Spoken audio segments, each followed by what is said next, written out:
Use a supplied Phillips screwdriver and remove the 2 Phillips machine screws.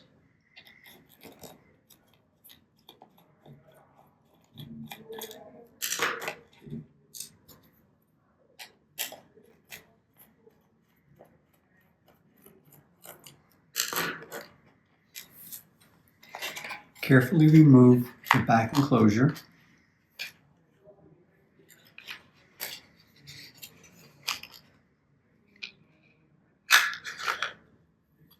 Take out the coin cell.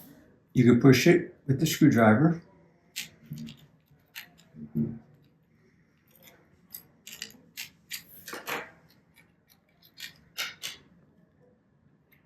Insert the new coin cell, and then let's reassemble.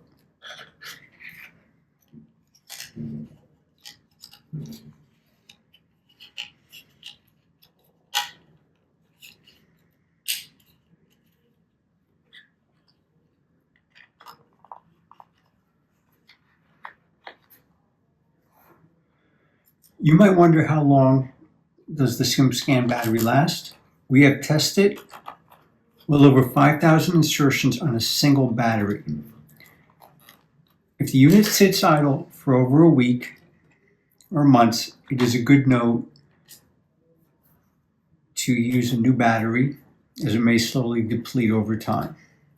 If you need a spare battery, you can always find one on Amazon online or local drugstore, and they range from $1 to $4.